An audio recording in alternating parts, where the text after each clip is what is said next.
today, guys. Welcome back, Athlete Builder Podcast. I'm your host, Jim Beebe. I'm in the library today. Even the bio alone on Kevin Vanderbush is 3 pages. So really excited to have Kevin on. A few things right off the bat. I was just talking to him a couple minutes before we got started, just going over a few things. Comes from a long lineage, and everyone in the family, all athletic, all overly intelligent, all overly disciplined, hard workers. So in a family of 5 kids, Kevin was playing sports in high school, was a state champion. He's on the national kayaking team, would have been at the 80 Olympics were they not boycotted. Older brother played professional baseball. Other brother, Randy, played college sports at Michigan State.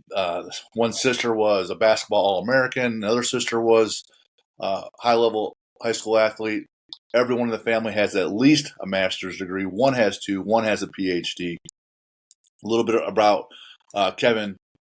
40 years teaching strength and conditioning at Ben Davis High School. Just recently retired. Founder of the National Strength and Conditioning Association. Been with that institution ever since. Been on the board. Been speaker at regional conferences. Been speaker at national conferences. BA from Purdue. Master's from Indiana. A couple other things about him. He's been a former Indiana State director. Most recently with the NHSSCA, they've been giving out awards to All-American athletes. They now put his name on the award. One of the coolest things I saw here in the bio, the program at Ben Davis has been visited by over 400 different high schools from the Midwest, including schools from Illinois, Michigan, Ohio, Kentucky, Tennessee, all over the place. If you look at just football alone, the big sport in high school and college, prior to 1984, when Kevin showed up, 11 winning seasons in 47 years, 1 sectional title. Since he was there, if you just kind of just sum it all up, he got everybody super strong, super in shape, super fast. You're looking at 10 state titles in 40 years, including a national title. A couple state runners-up. If you look at basketball, been in the Final Four 20 times. All the different sports in the school, 25 different state championships. I'm looking at some of the individuals that we have Super Bowl champions, people in the Grey Cup, Naismith Award winners, athletes in the WNBA, Gatorade Girls Soccer National Player of the Year, World Cup, more Super Bowl players, more WNBA players. So Kevin and his group encompasses the one word that we strive to do with the people we bring on this show, and we want people that make an impact on other people's lives mentally and physically. And unequivocally, Kevin and his staff over the years has continued to evolve and has continued to do that. We're lucky to have Kevin Vanderbush here today. Kevin, thanks so much for being here. Appreciate it. I get the opportunity to share. I see that you've spoken in a number of different places. You're continuing to make an impact. And for someone who just recently retired, you're already immediately still you're still lending a helping hand. So I appreciate that. The first question I had was it just a round number at 40 years, or how did you know that, hey, you know what, maybe 2024 is the year. Maybe this is the time for me to make a change. Well, for quite some time, it was going to be, pretty much close to when Social Security hit. I'm turning 66 this year. Okay. Fortunately, one of my sons is single, is a doctor and building a house. And he said, in transition, if you and mom want to stay with me for a year or two before you decide where you want to build, you can do that. Well, that actually gave me another year of life that I can spend with my grandkids and do some other things. So I actually was able to get out 1 year prior to what I had originally planned on about 10 years ago. So yeah, it was one of those things where I felt like after 40 years, I did what I was supposed to do. I felt good about being able to walk away. I left it all on the field, so to speak. Mm-hmm. And, I was ready to have my own schedule. For 40 years, I've been scheduled year round. So, right. that was the decision. Gotcha. Well, congratulations. And we are just talking that in Indiana, the week of July 4th is moratorium week. And most coaches really and families look forward to that because nothing really occurs. It gives you a little break and people look forward to it. But once that week ends, if you're retired, it's still moratorium week, right? So it kind of just rolls right in. How's your summer been going? Well, my family had to adjust vacations around my schedule for 40 years. And the only time we could take a vacation was the week of the 4th of July, which is the most expensive week. So, for me, it's really been different, because once school let out, typically the next day I start in the weight room. And, there's been some transition in moving. And after living in the same place for as long as I did, there's a lot more to it than I thought it might be. But no, it's been nice that, I get up each day and, I decide what I'm going to do. Awesome. Still active physically, I'm sure. One of the things that's I really was drawn to with your experiences, you played sports in high school at a high level, but kayaking is not a very common or popular sport. One of the sports I played a lot was racquetball, which is also not very common. But, in Indiana, it's not a lot of water either, other than Eagle Creek. So how did you get into kayaking and get to the national level? You said you took some years off from college to compete on the national circuit and for the team, for Team USA. Talk about that for a minute. I'm really curious. Well, my father was a high school principal in Michigan. And when we moved there in the early 70s, my sister was a couple years behind me. And back then, there weren't a whole lot of options for females athletically. And there happened to be a woman in town who had been on 3 Olympic teams. In fact, a bronze medal winner in Tokyo. And she had a house on the river, and she got kids started kayaking. So my sister went out. This is in junior high age, and said, I think you'd like it. So I went out, and then so I added a 4th sport, so to speak, to the repertoire, and started paddling out there, and really that sport led to the knowledge base that I think was most important for me when it came to strength and conditioning, because it was kind of a minor sport.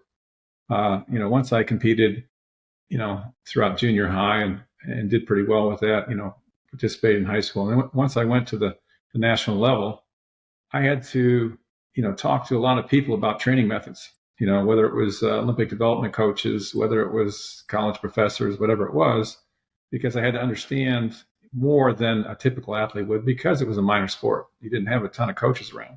Mm-hmm. So, for me, I really got into it in junior high, but then I played the high school sports, thought I might go on in either basketball or baseball, but then decided, I still have that, want to go to the Olympics, want to compete.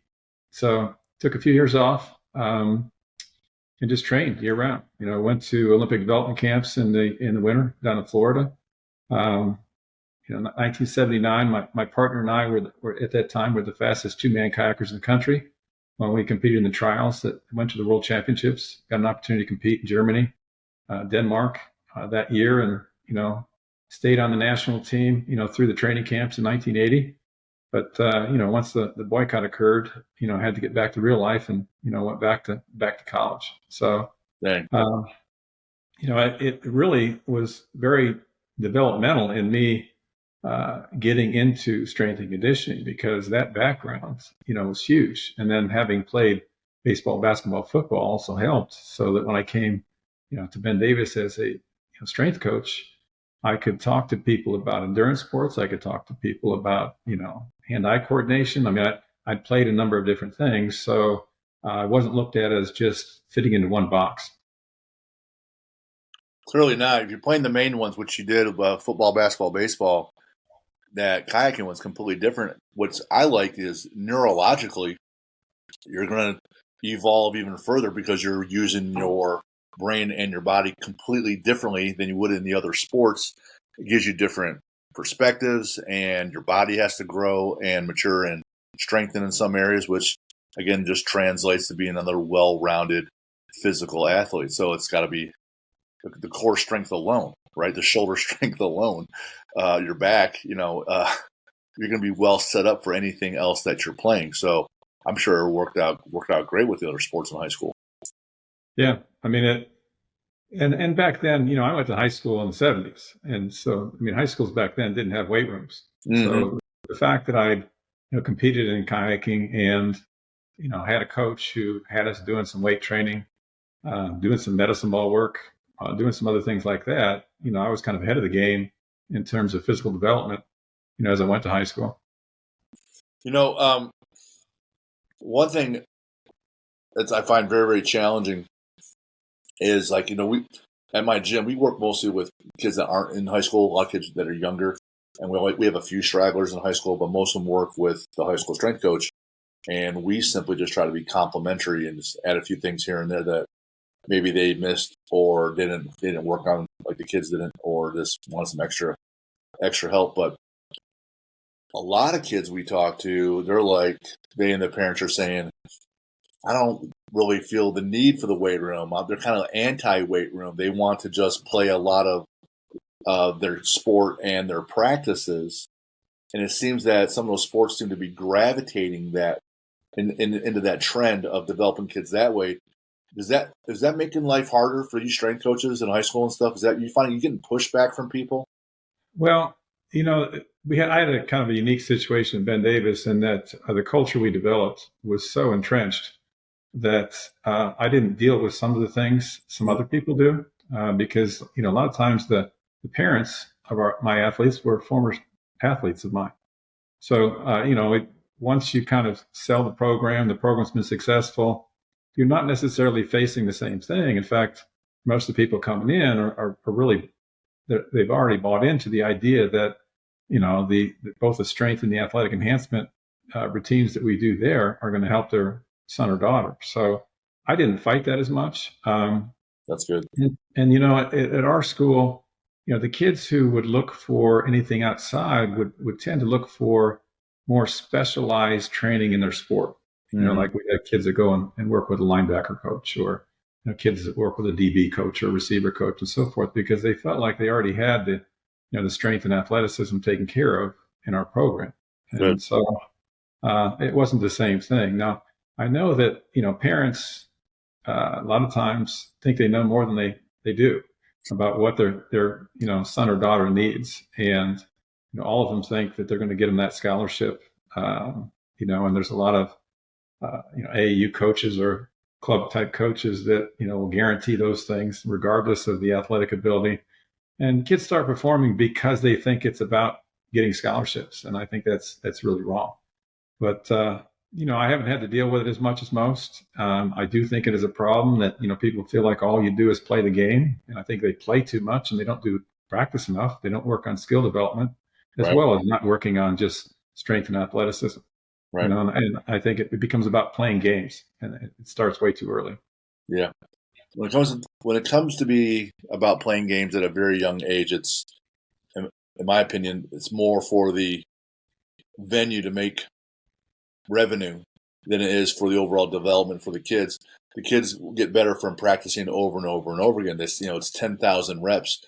Bruce Lee would say, I don't fear the guy that practiced 10,000 different kicks. I fear the guy that practiced one kick 10,000 times. And it's that repetitiveness and the learning. The kids they're so young, their brains aren't developed, their bodies aren't developed. It's that learning component that comes from just hours and hours of practice. And the strength piece. It takes a long time to build a 500 squat or 300 bench or knock your 40 time down. It takes a long time to build that and your running mechanics. It doesn't just, hey, this summer I'm going to start lifting, I'll be okay. That's not the way it's going to be. It takes that compound interest effect to really maximize the results from hard work. So when with the new retirement, what are one or two of the main things that you feel like I'm going to miss this piece? Well, the thing I'll miss the most is that when you're a high school strength coach, every single day you have an opportunity to make a difference in the lives of the student or the athletes you work with. Yep. I went into work with the idea of, put those in front of me. I can mentor, counsel, advise, and give me the words to say to make a difference. I repeated that over and over because each day I would look for those opportunities. And for me, it wasn't even just about the athletes. It was about also mentoring other coaches. Being a student of leadership, being a student of coaching, being a student of sports psychology, I felt like I had a lot to offer any of the coaches, that worked there, the athletic administration, other teachers, as well as the athletes. So, I mean, the thing I'll miss is that, every day I could come home and say, these were the times that I was able to make a difference with somebody. These were the relationships that I developed. So to me, that's the biggest thing I'll miss. Hopefully I'll find other opportunities, to still make a difference. I mean, if asked to present at conferences, I still will do that. I've thought about the possibility of writing articles. I'm not sure that I'd want to dive into an entire writing of a book, but I want to find some ways of sharing what I've picked up over the last 40 years. That's great. And offline, I'll be asking about. I just hosted the Athlete Builder Summit a few weeks ago, and we're going to have another one next year. So one of those asks will be coming your way about having you present and speak. So no pressure.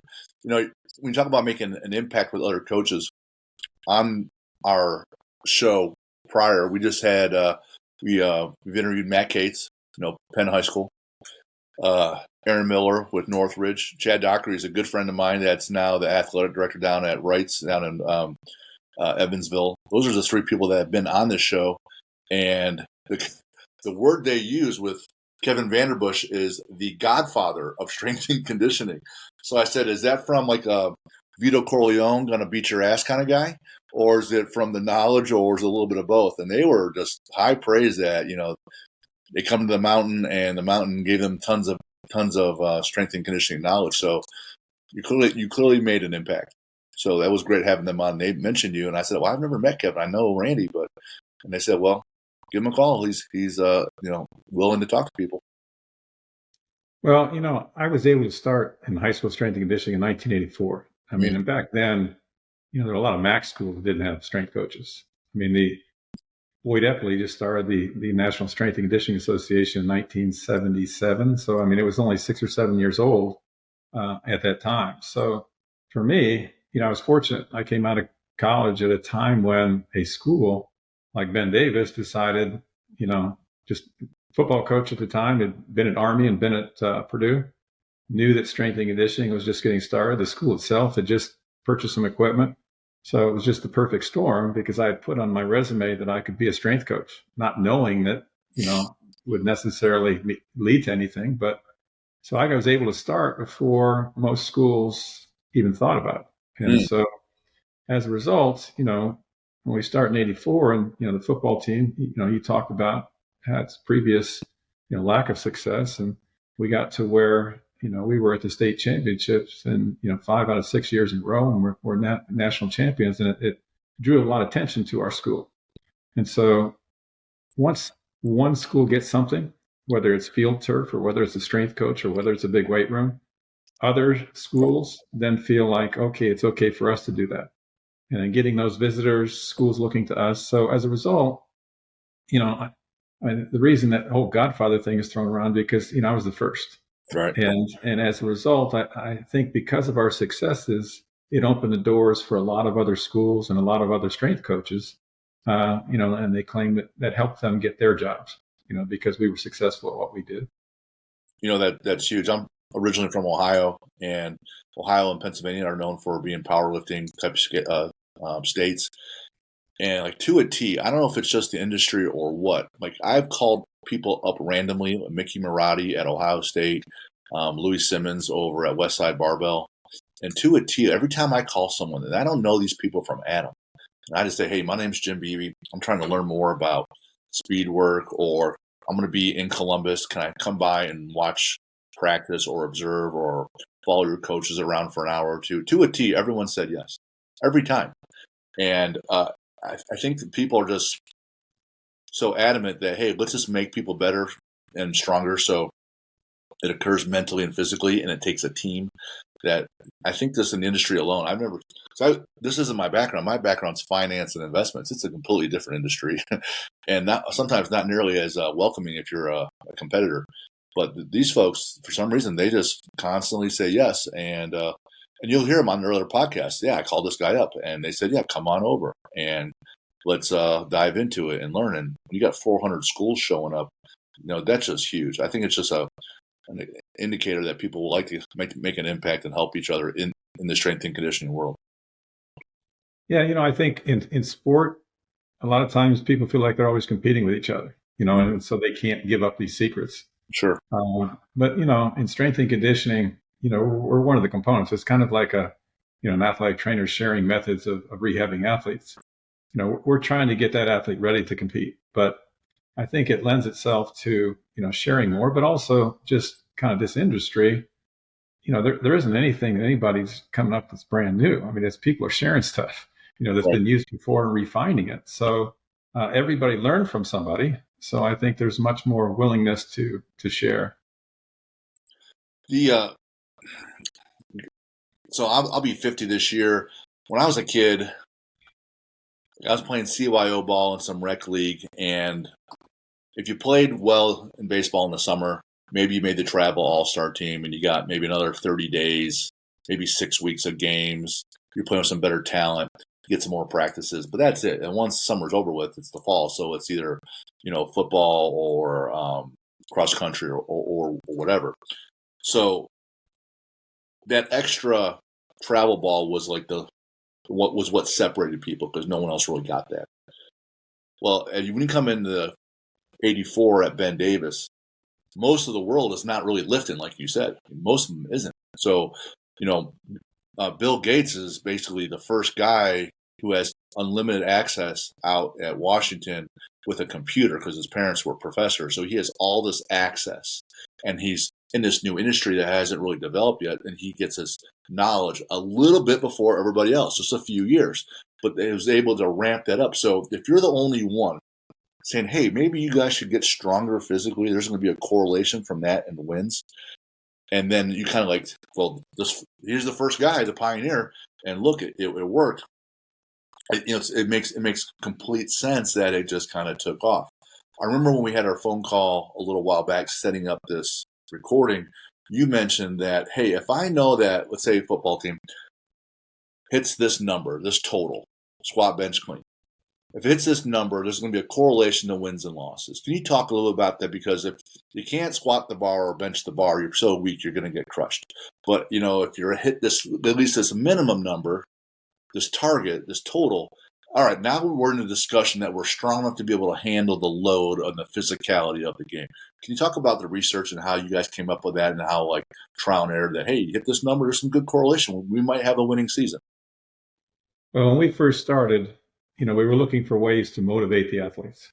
Mm-hmm. And so we decided that, we need to come up with some strength clubs, things that would allow them to set goals for themselves. So at that time in 1984, there wasn't a whole lot of data, high school kids. Sure. The only thing that was out there, the Bigger, Faster, Stronger program put out this chart that said, this is a all-American or all-state standard.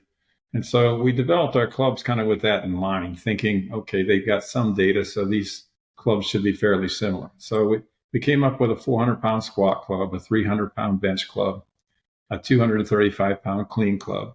And, for them, they were saying all three of these are fairly equal. Now, I've found over the years that they're not close. It's like we can get 62 kids as a record for the 235 club, but only 42 in the 400-pound squat club and only 27 in the 300-pound bench club. So they're not equal. But we started with those three clubs, as well as one that had been started at the school, which is benching, 200 for 10 reps, which comes out to about a 250-pound bench. Mm-hmm. And then we decided that we wanted an overall athlete, not just one that would do well in one of those three lifts. So we came up with adding those three numbers together, 400, 300, and 235, and came up with a 935-pound club, which is our power club.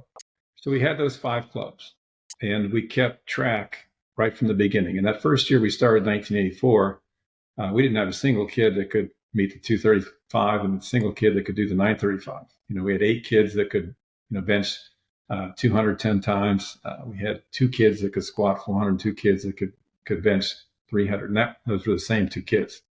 So, that's all we had, were 12 club members. The next year, got things going. We got up to 28. We thought that was big. Next year, we got up to 74. It went up, at that point. The following year, the 4th year, we were up to 78. We won a state championship. And as we look at it in the first 20 years that we're there at the school, if we got above 76 club members in those 5 clubs. And a kid can be in more than one club. So the total. Our average record was 13-1. If it's below 76, our average record was 7-4. So we felt like there was a huge correlation between, how strong we got and how effective we were on the football field. Now, we also did a football lift contest back then. We started that in the late 80s or so. And, we'd bring about 10 other schools in. They could bring their football players. And, we had bench, squat, clean. We ran the 40-yard dash. Right. Well, early on, when we competed, we could have gotten first, second, and third place, just by having the, different groups of kids and totaling the numbers. So we were that far ahead of the other schools at that time because they didn't have the big weight rooms. They didn't have a strength coach at that time. It was just football coaches bringing them in. So we knew that we were at an advantage. And, I think we overpowered a lot of teams. People talk about the fact that we were, stronger, we were more athletic, we were faster. So I think that, the physical development was way ahead of the game. Once we got to, past 2000, between 2000 and 2005, other schools, had gotten weight rooms, they'd gotten strength coaches. And so, whereas before there was a big gap, the gap was closed. Now, I like to think we were always as strong or stronger than anybody we competed against, but we also, at that time, we needed a quarterback and running back. Before we could kind of get by without having that star player because just developmentally, we had guys that were physically stronger. The year we won the national championship in 1991, 10 of the 11 guys on defense were in the power club. So we're talking about even defensive back. Wow. So, the numbers each year give us a strong indication of what kind of team we have. Now, the numbers have grown because once we were able to get freshmen involved, because when we first started, it's a 10 through 12 high school. Freshmen were at the junior highs. So once we got freshmen lifting, the numbers jumped. Instead of having 30 to 35 in the 235, we had over 60 at times. Instead of having 20-ish in the 400-pound squat, we had over 40 a couple times. So one more year of lifting helped kind of explode the number of kids we had. But at the same time, you got to realize that you're only putting 11 on in the field. So it helped us depth wise, and it helps us in terms of we do have injuries that there's not as big a fall off for the next guy in line, but we're also competing against teams who, are climbing much closer to doing what we're doing in the weight room. That's excellent. There's 2 points I like to make along those lines. One, I can't remember the video I saw. It's Nick Saban. I think he's at LSU, and he's brought in, and he just says, we only have X number of guys that squat 500 and X number of guys that bench 4. So even if we are really great at the skill positions, we're just going to get pushed around, right? And I can't remember what the actual number was and when he said it, but you have to actually be in the game. You can't just be this weak person, given what your sport's demands are. So you have that piece locked in for essentially 15 years, 20 years almost. 2000, that's 16 years. One of the things we talk about on the show is that in the head, there's 3 different components: your mindset, your knowledge, your mindset of who you are, how you handle things. There's your knowledge of the sport. There's what comes out of your mouth and how you deal with teammates.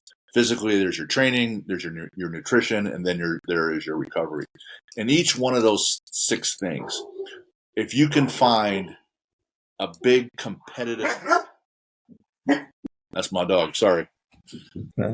If you can find a big competitive advantage, that's how you win. Walmart's the cheapest. That's how they win.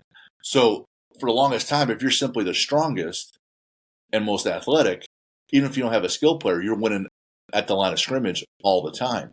So what we tell our athletes, or when I work with our athletes, can we find – sorry about that. Okay. Can we find a competitive advantage in all 6, or at least one, right, where you can actually beat people because you're so good? Maybe you just study so much film that you are always in position better than everybody else. Or maybe you're the most selfless person on the team as a teammate. That's your competitive advantage. But can you find one for all 6? And your gap was so huge, you exploited it. I just love that piece because that is essentially what a business is.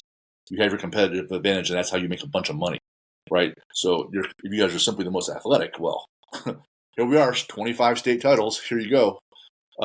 That's huge. So now that the gap closes, you're still tasked with the same thing. How can we get our guys stronger, more athletic physically? How can we get them to eat better? How we get them to be better teammates? How we get them smarter, at their sport?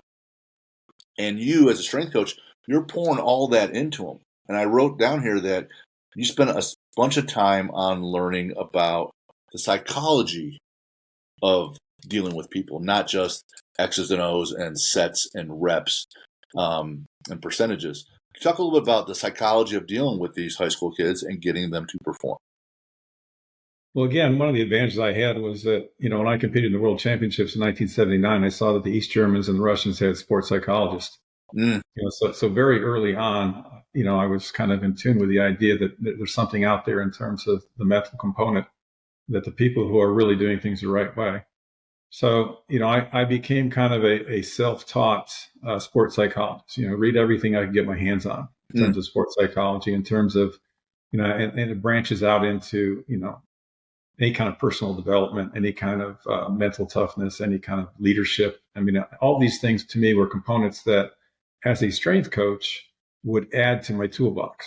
And I felt like I'm in the best position to teach these athletes about mental toughness, about handling adversity, about setting goals. I mean, a number of things that a sport coach doesn't really have the time to deal with, because they're dealing with their X's and O's and their skill development of that particular sport. For sure. So I felt like that I needed to be, a student of the game. So as a result of that, our football coach, as an example, I mean, as it evolved over the years, they would have me not only, we'd run a 3-week preseason conditioning program. We call it co-captain's practice, but we were developing leadership.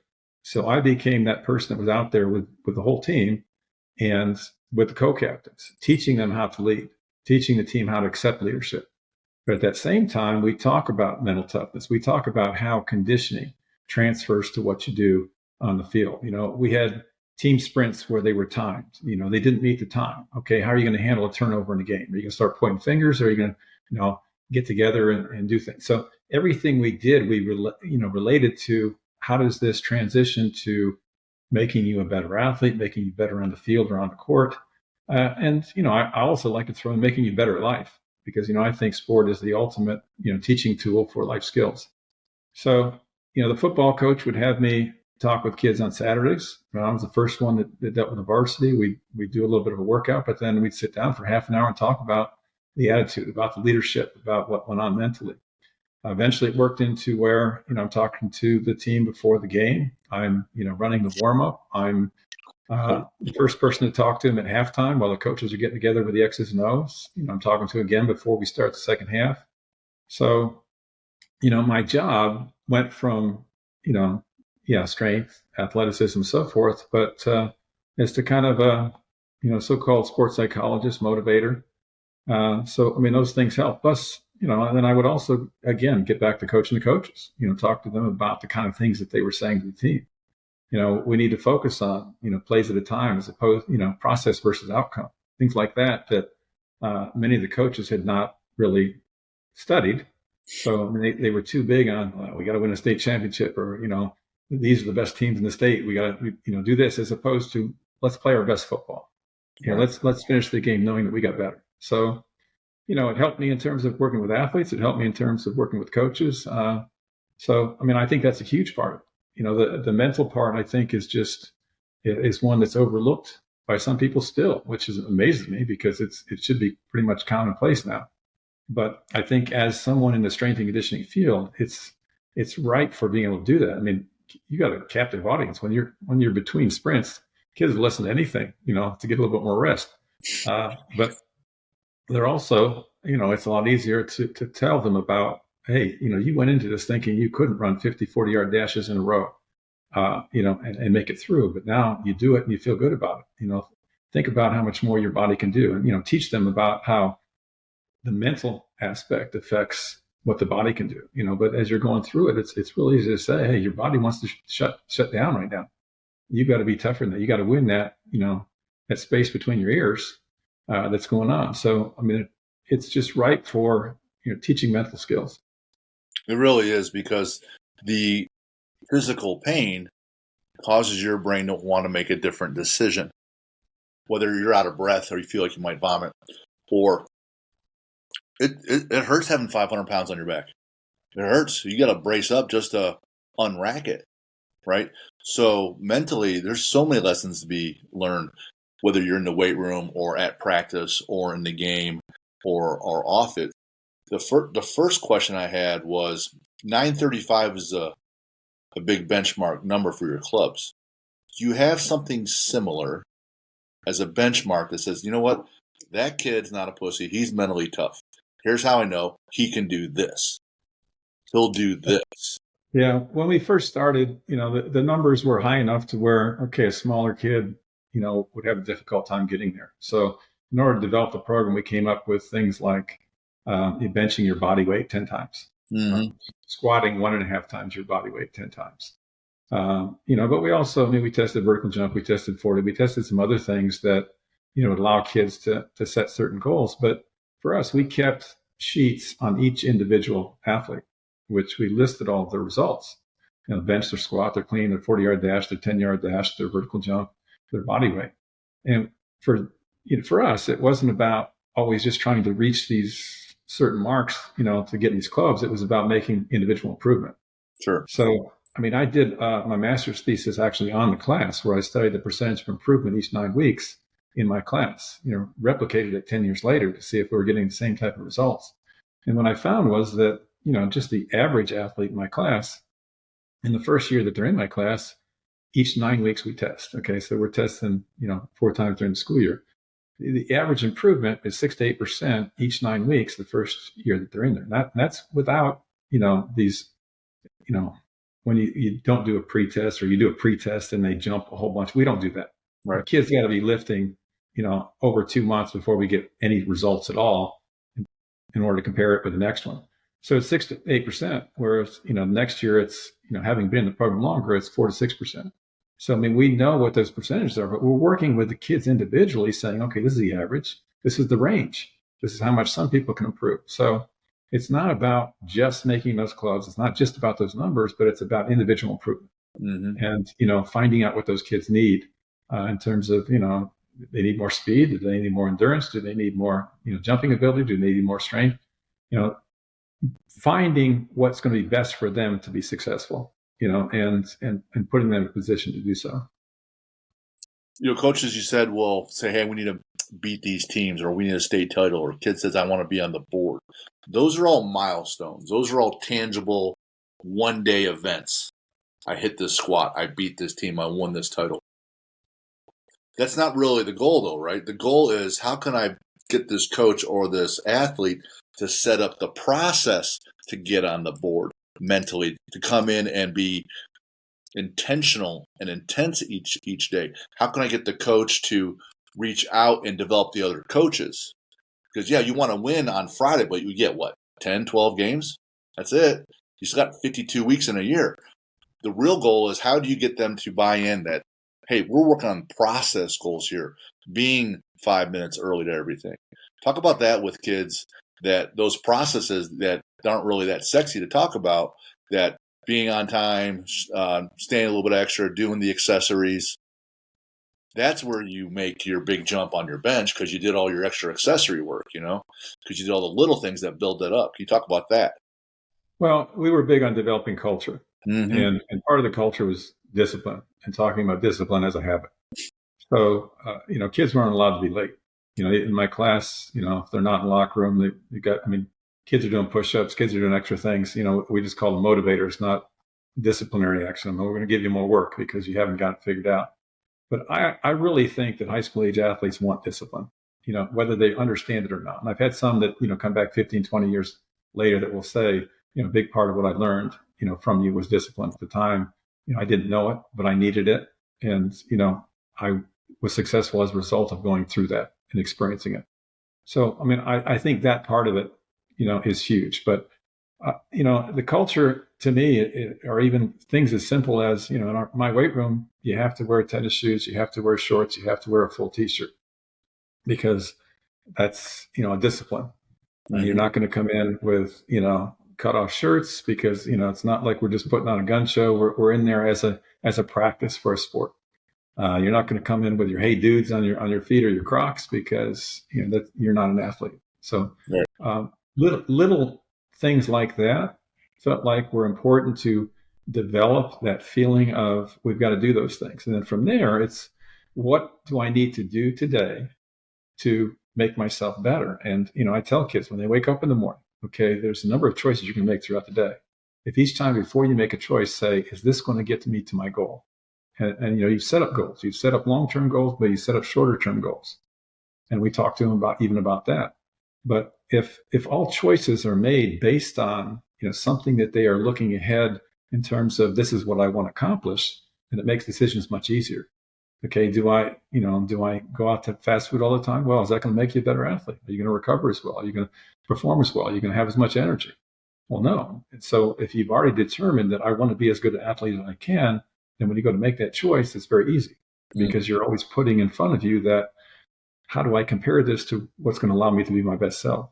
When it comes to the actual, playing, I tell guys before the football game, before a basketball game, or whatever it is, that I want you to finish this game feeling like you gave it your all. You went 100% on every play. You got better as a result of playing this game. And that's how we're going to measure success. We're not going to measure it on the scoreboard because the scoreboard a lot of times has to do with the other team. It could have to do with the referees. It could have to do with what things that are out of your control. What is within your control is you playing your best, you competing, you doing everything you can to be better at the end of this day than you were at the start. So, that's a big part of, to me, developing athletes and getting them to understand that it's not just about outcomes. We talk about how that translates with life. Lilly's one of the biggest companies here in town. So maybe you're doing your job as best you can, but this drug does not get approved, and Lilly's numbers, their net income numbers don't reflect that. So they take a hit.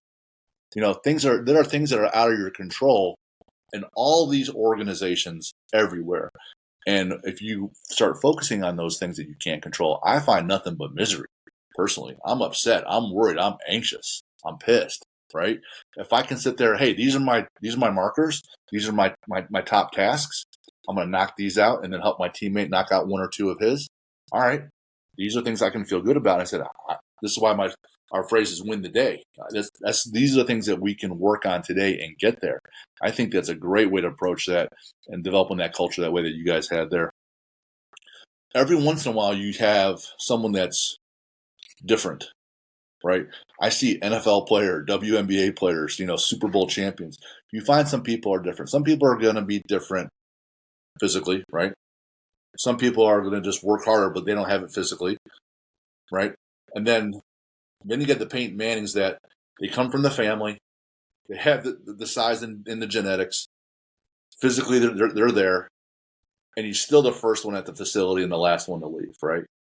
They put all that together. When you see that, like, what are some things that point out to you, Coach Kevin, this kid's he's gonna be different. We can take him pretty far. We could push him. He will respond and handle more of a load. What are some things what are some indicators that this kid will go further? Then how far will you push and take them if you can? Well, one of the things that you find out really quickly is, are there limitations athletically, and physically? Sure. I mean, the kid who's 5'3" or 5'4" is not going to be an NBA basketball player. There are things that the kids have to have, in order to feel like he's got that potential. So, as a strength coach, you get to where you understand what kids need physically or how far they need to go physically in order to compete at the next level.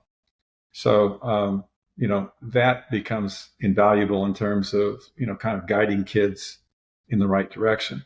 But from there, I really think that, as a strength coach, you have that opportunity to let kids know that it isn't just about you being a great high school player, with that particular type of kid. You've got to compare yourself to the level that you aspire to.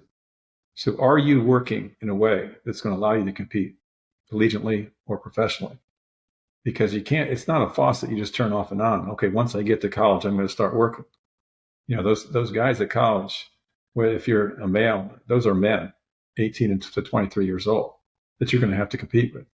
Are you readying yourself now for that? Just like, with the girls I work with, you want to compete in the SEC, Big Ten in basketball. Is your strength level, is your athleticism such that you're going to be able to play as a freshman? Or are you automatically going to have to redshirt? So are you working right now in a way that's going to prepare you for that? So for me, it's, you find these kids that are very talented, and you realize that there are things that they need to understand, that they just fall within the crowd and compare themselves to the kids that are around them, but they compare themselves to how good they can actually be.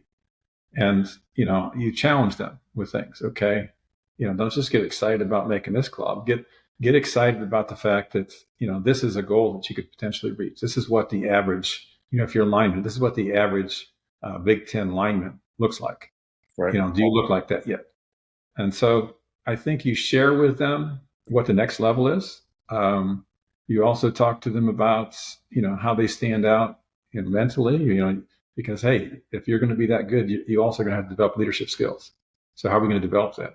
Are the athletes around you going to see you as a leader? If you're always cutting up and you're playing around, you're not working that hard because you don't have to, because it comes naturally. Are they going to follow you? Are you going to be able to bring the rest of the team with you? Are you going to be as noticed if the team isn't as good? So even if it was, selfishly, people who are on championship type teams get noticed more than ones that aren't, because for a couple of reasons, because they get more exposure, but also because, colleges feel like they were able to bring other people along with them. And that's the kind of person that they want to recruit. So, yeah, I enjoyed working with that type of kid. But the thing that's nice about a high school strength coach is you get to work with that type of kid, but you also get to work with the kind of kid who high school is the only thing they'll ever do. But you're able to teach them those life lessons as part of being a part of sport at that level.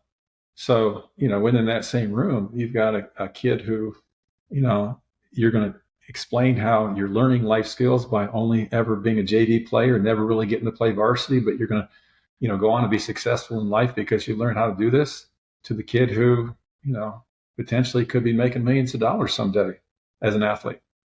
But, both of them have, needs that you need to make sure that you exploit by, approaching it the right way. That's very true. Only 7% play college sports and 2% play D1. So the lessons are still applicable. Like I have some guys in my gym because, they've gotten in trouble. They're not allowed to play high school sports anymore. But there's still lessons to be learned, and their parents want them to learn some physical lessons, how to be stronger, how to be in shape. So if you're not on a team, then all that, how do you interact with others? How do you follow leaders? How do you lead folks? How do you strain under pressure and pain and adversity? You miss all that, so then you don't develop those mental muscles. And only 7% play college sports, so the other 93 are still populating the rest of the world, and having those lessons are huge. The thing about the leadership, it's really, it's hard for me. It's hard for a lot of folks because we had Mickey Marotti on from Ohio State, and I asked him, what are some components of being a good leader? He says you must be seen, so that when everyone sees you, that you're doing the right things. You must be heard, so that what comes out of your mouth is what the coaches are putting into you guys. So you are reiterating the coach's messages, so you're on the same page. But even if you just do those first two things, you're only compliant. You're just doing what you're supposed to do. So then he said you must be felt. So you must be seen, heard, and felt. And the felt is that some people, you connect with people emotionally and push them along or pick them up, and they get them better. And if you can combine those three components, now you're having people lead. Well, it's never been popular to say, hey, don't go out drinking. Hey, we're playing the next night. Hey, don't be up until 4. Get off your phone. Quit screwing around. It's never been popular to be that guy, whether you're 50 years old or today's kids. And a lot of people don't want to be even seen as a try hard, right? Oh, I'm a try hard. Oh, I don't want to be seen that. No one tell me about that. I think it's probably even a little bit harder now for these kids to become leaders because it's increasingly unpopular. What do you think about that? Well, I think for quite some time, the kid who did things the right way, it's like they came up with terms a long time ago. I mean, it was brown noser and, Yep. all these other things. It Yeah. was, Kiss uh, ass, teacher's yeah. pet. So, I mean, I think that's been going on, for quite some time. But, I think if you run your program the right way, that you make being a leader something that kids are striving to be, just like, with our football co-captains. Our kids want to be a co-captain. We've got every year 10 or 12 kids think they should be the co-captains. But there's only a few that we pick because those are the ones that rise to the top. So I think on some level, kids understand if you do it the right way, what the right things are to do. And, in our program, I didn't really see kids, getting chastised about working hard, about doing the Nice. right things, about staying after to pick up the plates. I mean, those were all things that, that we said were a part of being a team and doing things the right way. And we wanted our leaders to be the ones that pick up the dummies on the football field, to carry the basketballs. It's not just about, oh, you're just a freshman, you take care of it. We did things where when kids first start with us, we take the older kids to teach the younger kids because we want to develop leadership skills. We also want them to feel like these are kids that I need to develop. So later on, you're not picking on them, you're trying to bring them along. Mm-hmm. So I think if you develop the right culture, within a program, then it leads to kids thinking it's okay to do those extra things and feeling good about being acknowledged for that. I didn't see a whole lot, of that. Oh yeah, you're just working hard, kind of thing. In fact, we saw the opposite. Kids wanted to do that, but I think a lot of it is kind of how you present that. Because if you present it in a way to where you embarrass the kid, where it's kind of like, okay, he did this, whatever, but you can do it in a way where maybe you're talking to the kid one-on-one, but there are certain things that you read. We got an email from a teacher that said he did this. Let's everybody, this is making our program look good. You can present it in the right kind of way, then it's not a bad thing to be that kid that stands out because he's working hard, he's helping other people, he's picking up some kid's books or whatever it is. And so, I think if done the right way, you develop a culture that it encourages those things. People ask, what is the number one? Hey, what's the number one thing we have in our gym? You have 24 squat racks, blah blah blah. No, number one asset's always going to be the culture, because you can make plenty of progress with great equipment or shitty equipment. And if you have that piece, it just keeps everything moving along, especially when things aren't that fun. I like to watch Hard Knocks, and there's Larry Fitzgerald. He's in his last year. He's a Hall of Fame receiver. He's carrying out the bag that has all the receivers' balls, right? And he's getting warmed up for practice, and it's during the COVID year, so he had the mask on. So he's carrying everything, and he's a Hall of Fame receiver. He's the complete veteran on the team. Or you read about the New Zealand All Blacks rugby team, and one of their mottos one of their tenets is sweep the sheds, meaning after every game, home or away, they leave that locker room as good or better than how they found it, right? Doing all those little things. And it becomes, when I tell people, those habits are life and death. And they'll say, well, come on, Jim, that's bullshit. I said, no, you're not going to die today if you don't do these things. That's not it. However, how you decide to do this, build this habit today and reinforce it week after week, game after game, gets ingrained in your identity of who you are. And then that shapes the rest of your life. So it's not life or death, but it shapes the rest of your life and your trajectory. So that culture of constantly putting out and doing all the little things matters. And then it's going to matter when your wife has cancer, or your kid is sick, or you get fired from your job because they have cutbacks. Like, all those things are huge, huge, huge lessons. And you're right, culture is going to be the number one thing. Tell us a little bit about your thoughts on how Indiana compares strength and conditioning wise, sports wise, versus the Midwest or the rest of the country. Some areas, the South has great results. Out west, there aren't as many. It's more rural, so it's a little bit different. Talk about Indiana, how it compares.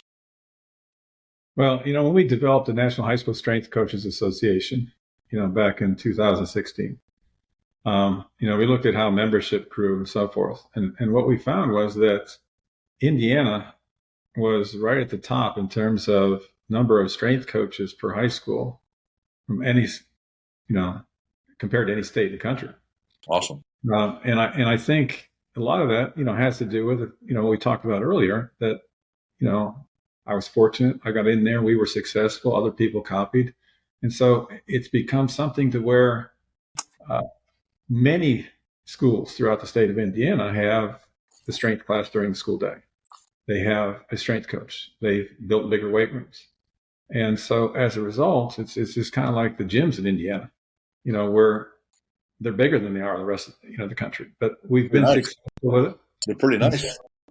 So, it's when we go to conferences out east, you go to New Jersey, and when we first started, we couldn't find a director for New Jersey because there were only 2 or 3 strength coaches in the whole state.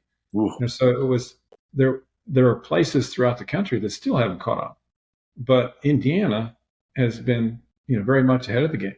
And if you look at the weight rooms, the sizes of them, you look at, like I said, allowing kids to take care of it during the school day in the strength class. You look at designated strength coaches as opposed to the football coach being there in the weight room. Indiana is way ahead of the rest of the country.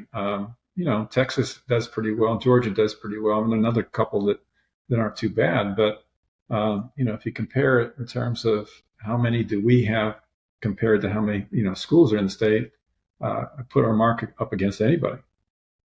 That's awesome. That's great. Strength cures a lot of sins if you're not very good at sports, because you're going to at least be somewhat athletic, right? And it just gives you that huge competitive advantage. The other thing I noted here on 2 different questions about working with people or being a better strength coach or building your knowledge base, all I see here is avid reader, right?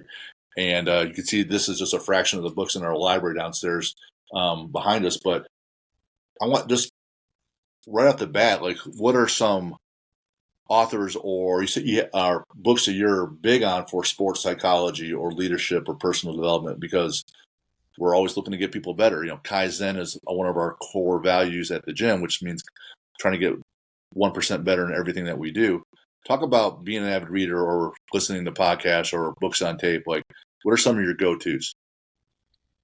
Well, when I first started in strength and conditioning, I felt the need to read everything I could on the X's and O's, so to speak, sports science, sure, exercise science. So it was flexibility, it was nutrition, and so forth. But as I got into it, especially at the high school level, I found that, this is how I talk about high school strength and conditioning. The analogy I use: if you have an entire house, house is on fire, you got to get out. You got to take the things that are most valuable to you that you can fit in one suitcase. That's what you take out. To me, that's what strength and conditioning is like. The house is all the things that are out there. Mm-hmm. The suitcase is what you actually use when you work with a high school athlete. Okay, just the most important things. So by finding that out quickly, I realized what I needed to be studying were the other things. The leadership, the motivation, the personal development. I need to have something on, in my brain that when a kid comes up to me and said, I'm struggling with this, that I've got an answer for it, or I've got the right kind of question to lead them to the answer for it.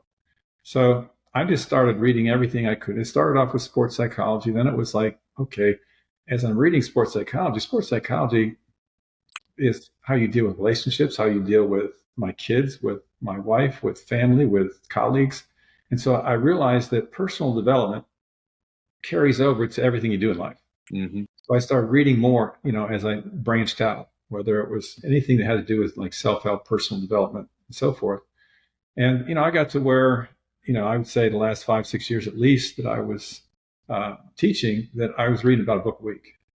And, I counted like how many I'd had really. I've read over 1,000 books since I started working there. I left like 500 of them for the next strength coach. I packed away about 150, and I've given away, some other ones.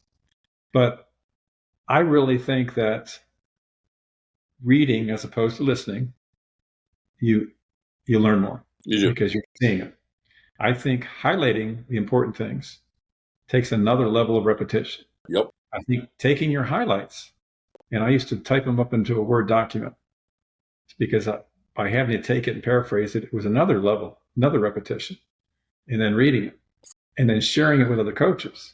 But then once I got to, it was a few years ago, I started on Twitter and realized that, okay, I can reach more people by starting those highlights, put a little post, kind of a comment each day, and started doing it that way. So I think reading, again, book in hand, as opposed, I tried the online version, for a while, but it just didn't feel the same. Sure. So book in hand, reading as opposed to listening, highlighting, and then having to put it somewhere else allowed me to it was much further ingrained in me, but it also, by doing those things, I'm able to share some of the knowledge with other people.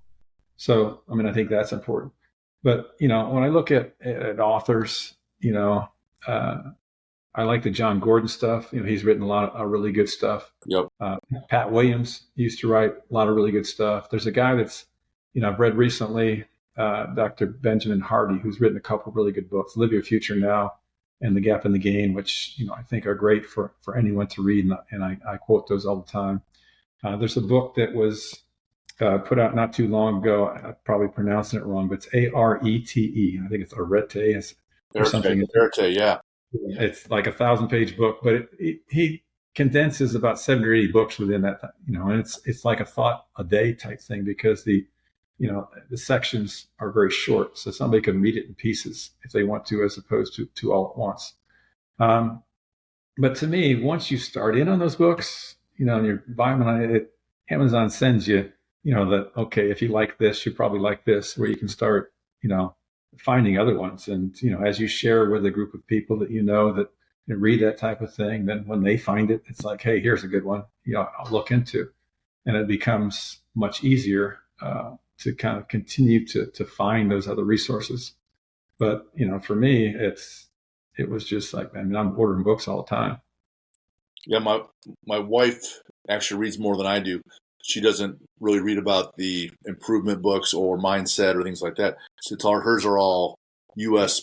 battles. So a lot of Civil War, a lot of World War II. She just loves all the history, U.S. history, but still a big reader. And similar to you, since I'm trying to impact people and make them better mentally and physically, I would do the same thing where I was writing it down. I would highlight it and then I just underline, and then I'd write these things down on Microsoft OneNote. So I'll have the books that I really liked, I'll have them outlined in there. What I found the next iteration for me was, if I could share this quote or this habit or this tactic, like I like James Clear's Atomic Habits quite a bit. I quote that book all the time on how to change some people's habits. If I can then share that with someone, well, now I really, darn it, I know the material. So if I read it and highlight it and then write it down and then share it, then I know it. So then I have recall. And then after a few years of just doing it, people would ask me some questions. And I'm like, well, it says right here. So if you don't believe me, well, here's a smarter guy than I am. You'll at least believe him, right? And if I can bring 5 or 6 of those together, it kind of lends credibility. And I find it just fun to learn how you can improve. I just wish I were, younger so I could do more of it. When you're talking about the suitcase, what I see is a lot of people, me included, loves the new bells and whistles. Hey, I need to have this new monitor in my car so that it attaches to my phone so that the map is there and I can put up different music on the car, like all the new gadgets. And there's the velocity-based training gadgets in people's weight rooms. And I'm like, you know what? For these kids that have never really done much, junior high and then high school, it almost doesn't even matter what I have them do because they're so at the bottom that I can have them just doing Jim Wendler's 5-3-1 or a basic 5x5 program, and they'll have results for a good 18 months. So what is in Kevin Vanderbush's suitcase as the house is on fire in the weight room? What are the main ingredients for you guys? Well, we developed something early on, given the variables that we had. Okay, we knew, like in our strength class, that we're only going to have 35 minutes of working time. So as a result, we came up with a system where, okay, we can't do a total body program. And, if the athlete's participating in sport that day, whether it's competition, whether it's practice, that kind of dividing things up would really be more conducive to allowing them enough recovery time. So we came up with a split routine. 2 days of upper body lifting, 2 days of lower body lifting. Volume not being so high that it negatively affects them, but high enough to where they're going to see results. But we also felt like it was really important that we have 1 day per week that we're developing athleticism. Mm-hmm. So in that 1 day, we came up with a routine that did some basic plyometric jumping, in place jumping, repeat jumping. We did some basic footwork ladders, some movement type skill. We did some basic medicine ball where, the kids are throwing on one leg from a seated position, from a lunge position, and so forth. So the athleticism piece, I think, is huge for taking what you've got in the weight room and converting it to athleticism. I think a strength program that doesn't also have at least 1 day where they're working on movement skills or power skills, I think is missing out. And really some of what I feel like I develop on that athleticism day, to me, takes the place of what some people are trying to do in the weight room with some of the velocity-based type, philosophies. So for me, 4-day split routine during the school year works well for us. Having stations where kids at a station for 7 minutes, got 7 minutes to get 3 sets in, we'll rotate, makes use of the equipment, easier to supervise, but also, it changes it up a little bit. Even if they do the same workout, they're doing it starting at different stations each week. So the way that they work through it is different. Some days you may start on bench, but some day bench may be at the end of the lift. So that gives them some variety, but also challenges them in different ways. So for me, having a basic foundational program lifting-wise, and having a basic foundational program athleticism-wise that is repeated over and over again is something I would never give up. I don't feel, when I first start that Wednesday workout in the first week, it takes me 3 weeks in class to teach them all. Mm-hmm. And then we can do all of it in the same day. So I'm not going to keep throwing new things at them all the time. I want them to go in there. I want them to jump higher. I want them to react quicker to the ground. I want them to be more explosive. But I don't need to change up the activities all the time. I would just want them to change their abilities to do it well. And so, and I think that they find somewhat comfort in knowing that, okay, this is the routine. Now let's see if I can do it better. Let's see if I can move my feet faster. Let's see if I can, throw the ball with more power. And so for me, some of the givens are keeping things simple. I do presentations. I'll show a slide that's got Baskin-Robbins 33 flavors. Then I'll have another one that shows chocolate and vanilla. People look at my program and they think it's chocolate and vanilla as opposed to, all those different flavors. But what I have found is that by allowing a kid to understand how much weight he should put on a bar in a particular lift and knowing when he's improved and always being able to use enough resistance, because when they start something new, they don't use enough resistance because they got to figure out where they are.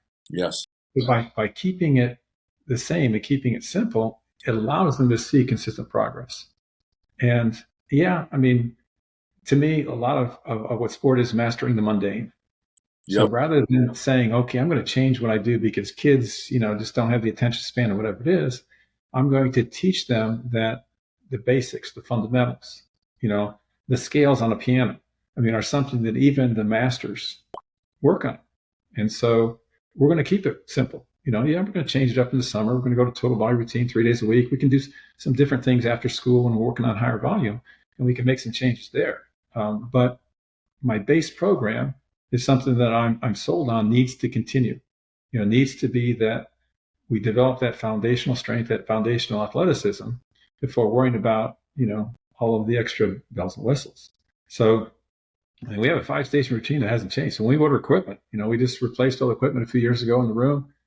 We only have 5 squat racks because on our lower body day, there are 5 stations. There's 5 power clean platforms. There's 5 squat racks.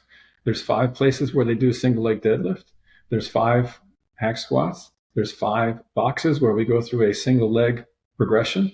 We're doing a modified pistol squat and overhead split squat and so forth. So I have 5 of each.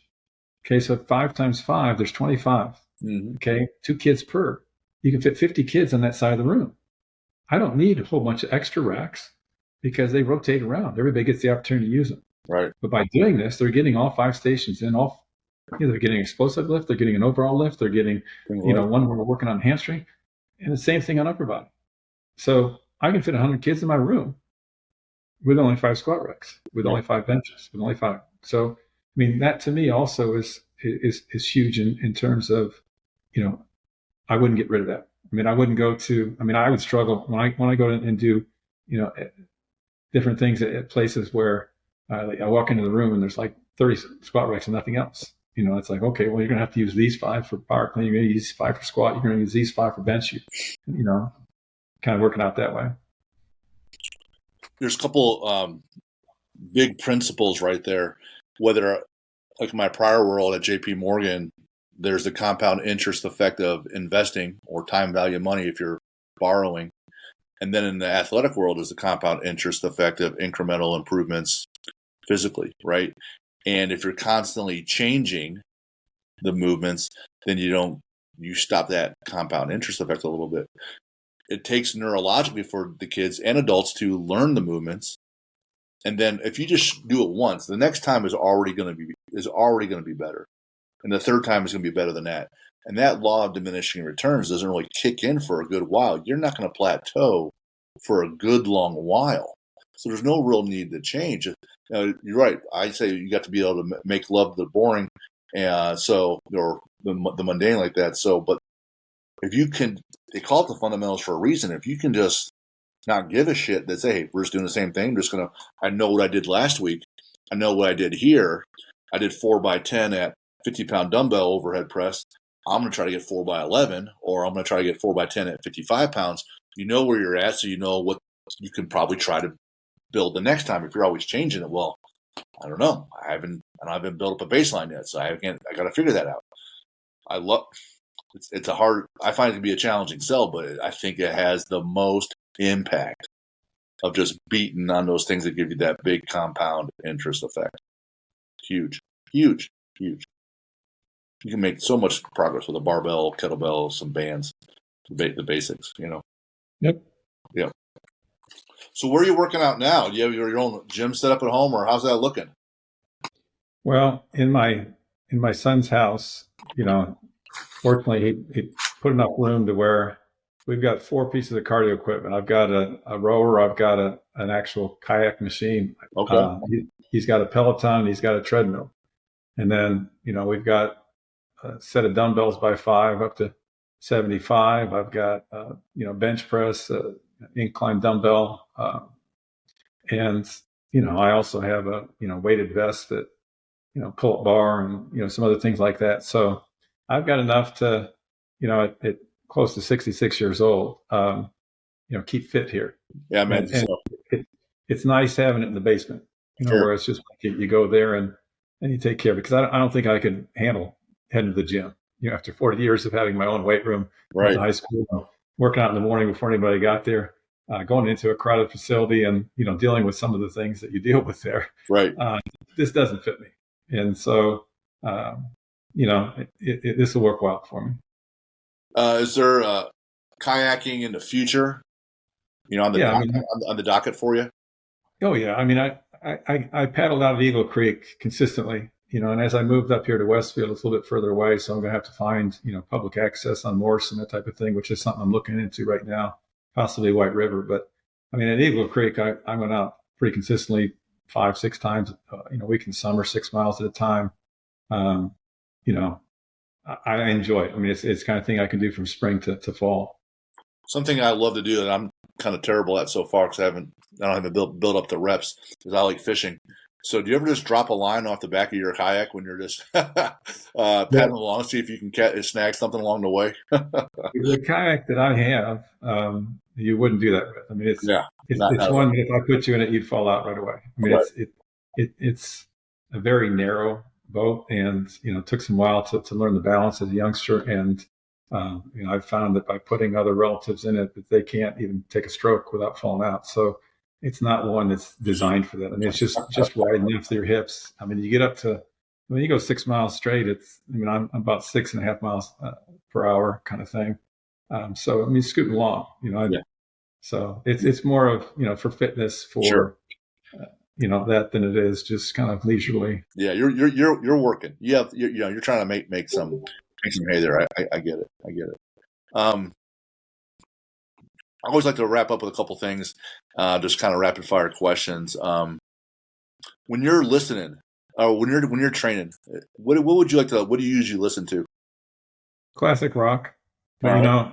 the interesting thing with that is that at Ben Davis, that's what we listen to because I felt like they need some background noise. Yep. But they don't need something they're going to sing to or dance to. So, and just the words. Right. It's like once you put filters on, a lot of the modern music wouldn't play anyway. So the whole time I was there, I mean, kids got to where they didn't even ask. It was going to be classic rock, and that's what it is. And I've seen kids that have been out 10, 15 years talking about, every time they hear Thunderstruck or something like this, they feel like they should be in a weight room. So, Love it. Yeah. One of our main coaches, he coached at Plainfield. Oh, not coach. He was a PE teacher for Plainfield for 30 plus years. Rob Rigdon, and so whenever he is coaching some of our athletes, always starts with AC/DC and classic rock. So, what's a bucket list adventure for you and your wife? Something you haven't done yet? I'd kind of like to go to Australia. It's one of those things that I've never done before. It just seems like it would be interesting. And for me, going to a place where language is not an issue. I mean, still speak Nope. English. It would be an interesting vacation, I think. I haven't left the country much at all. However, that's the one place I've been. It was for a work assignment. I was there, I don't know, 10 days, and it's 14 hours just from California to get there. Awesome things to see. Awesome experience. Awesome. Favorite sports movie? I would say, if I had to pick one, I mean, I like Remember the Titans. To me, it was high school sport. It was, dealing with the issues you deal with kids at that age. It, dealt with, kind of race relations at the time. So it was kind of a history type thing. It showed, different ways of challenging kids and developing leaders. So for me, I could relate to a lot of it, Yeah. and, it's kind of one of I'm the type that, when I watch movies, it's for escapism. I mean, I want it to end well. I'm not there to see some kind of drama that, it doesn't have a happy ending. Right. I'm going to see the good guy win. Right. I tell people, I got conflict all day long. It's me versus my own workout. It's me versus the bar. It's me versus the music. It's me versus my coach. Sometimes me versus the kids, trying to push them along, pull them along. I have enough conflict. I'll listen to some smooth jazz on the way home, and I'll watch something completely mindless. You put on Step Brothers any time of the day, and I'll watch that, just to relax. How about your favorite sport to watch? I don't have one. I mean, it's like I as an athlete, it was always what was in season. Yep. And it's still that way. So, I do say that I enjoy watching college athletics more than I do professional. And I like being able to watch a sport where, one of my former athletes is participating. So I'm more likely to, I've gotten one that's, is a second team All-American at Northwestern in softball. So I follow softball. So it's more about, following people I know than it is about, any particular sport. My brothers and I growing up, we would watch everything. So we would have been watching Wimbledon this past weekend. We'll watch the Olympics. It was back in the day when they had Wide World of Sports. So whatever came on, we'd just watch any of it. How about like a favorite? I get the knowing you kind of follow your athletes because there's identity, there's a connection. You want to see how they're doing. How about a favorite pro athlete to watch or college athlete? For me, it's like, again, I'm going to look at the athlete beyond their athleticism. Yep. What they stand for. The athletes who I see that, they like to compete, but when you hear about them off the field, they are in relationships that are steady relationships. They are, people with, Christian background. There are people who help younger kids. There are people who are role models. There are people who are willing to share what they've earned, that kind of thing. So, I look to like Lauren and Drew Holiday. Lauren was actually one of my athletes. Was Lauren Cheney. Now, where they're giving money to Black-owned businesses. They're donating a number of things that they've got, even though they make a lot of money. Those are the kind of athletes that, I appreciate. Utilizing the resources that they have in a positive way.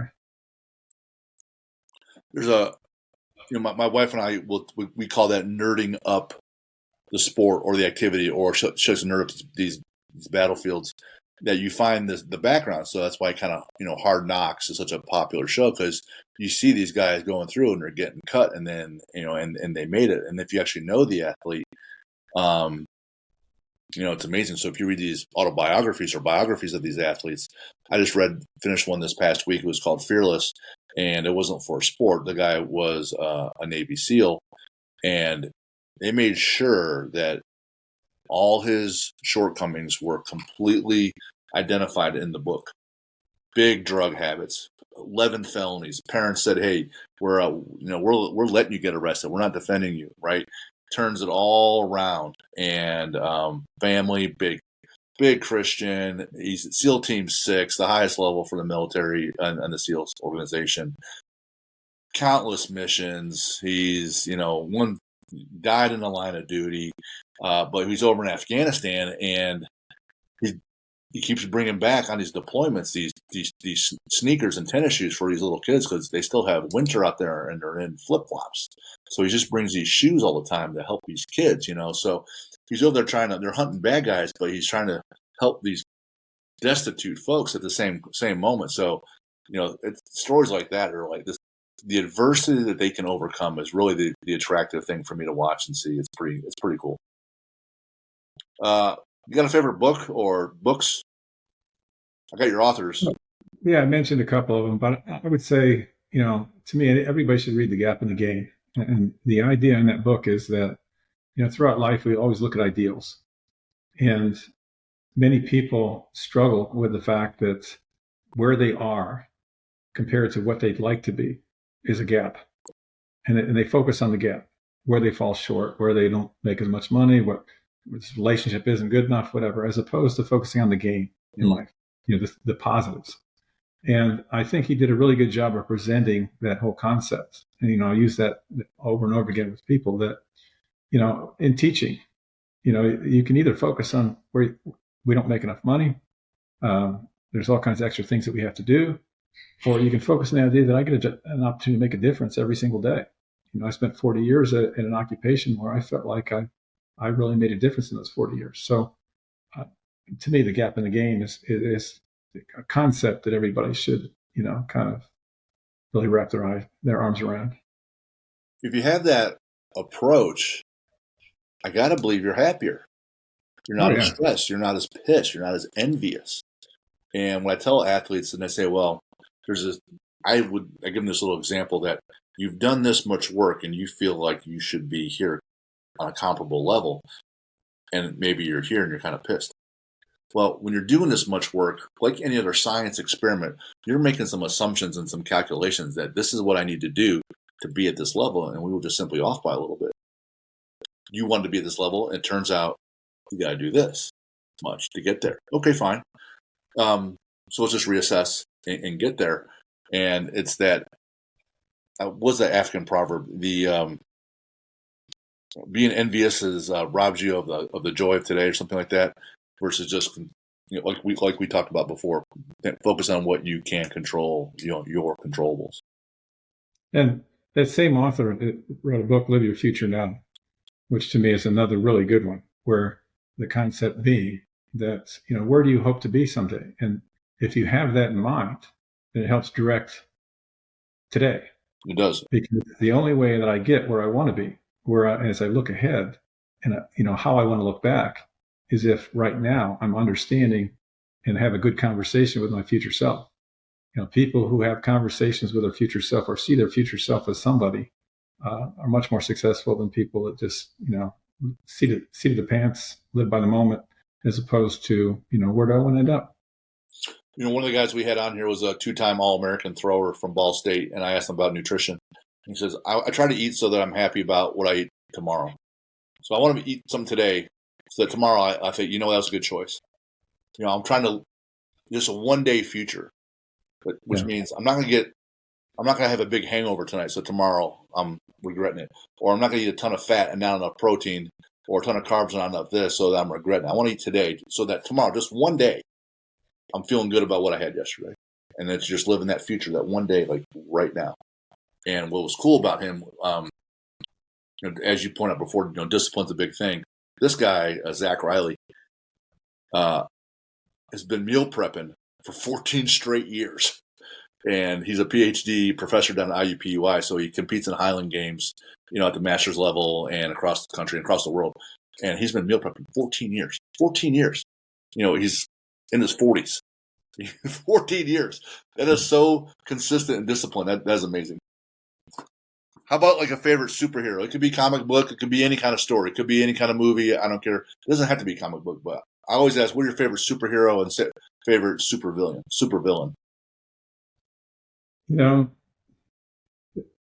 That's always a tough question for me, in part because, I don't look at any of the superheroes as having all the attributes that I felt like are important to have. But, I'm an old enough guy to where, when it started off, the only superhero was Superman. So I guess I'd have to go with that. And then as far as villain, when I put out that picture the student had me take where I was holding up 25 rings, they kept comparing me to Thanos, I guess, or I don't even know if I'm pronouncing it the right way. So I guess I'll have to go with that on the villain then, because kids actually asked me about that. So we'll go with that. For the longest time, I said my favorite hero would be Jim Thorpe. Indian, no money, and won everything in every sport wherever he touched.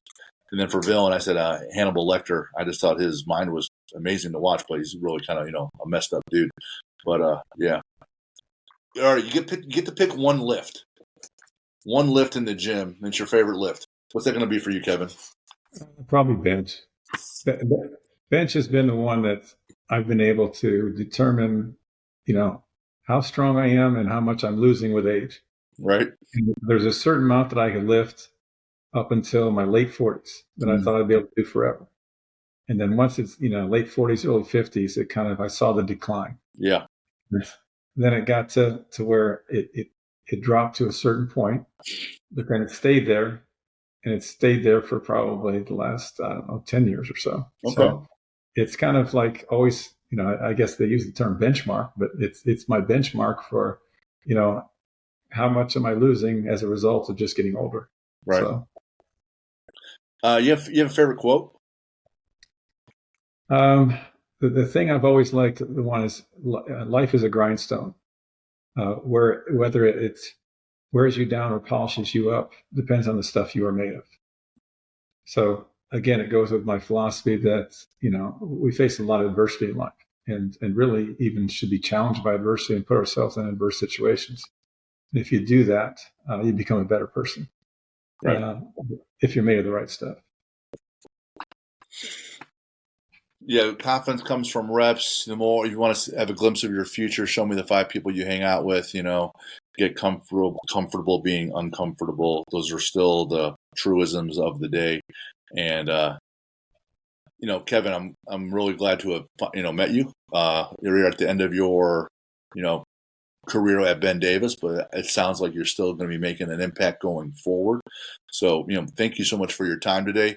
I think you're still online somewhere where if people are wanting to connect with you and follow some of the content and information you put out, where can people find you? Well, the only social media I had was Twitter. I guess it's called X now. Yeah. And, I would suggest that if you look at Coach Vanderbush on there, for about 3 years straight, I think about 1,500 posts, I put a daily thought for the day. Now, for me, it got to where it started being a little repetitive, because I'd have like 300 or 400 I'd go through, and it's like, wait, I've already said that. But, for somebody that wants to, all I got to do is scroll back. Sure. But, I'm giving myself a little break from that because, I want to get re-energized, read some different books, have some different things that might approach that. But I think if you look back at those, there's an awful lot of good thoughts. Start scrolling back one a day, and you'll have about 3 years worth of thoughts that I thought were important enough to put out there. That's awesome.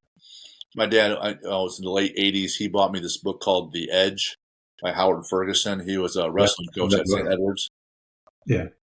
I had that book. You had that book, right? And every page is like, well, that's another good quote. Well, that makes sense. I like that story. I got it on the shelf behind me. I love that book.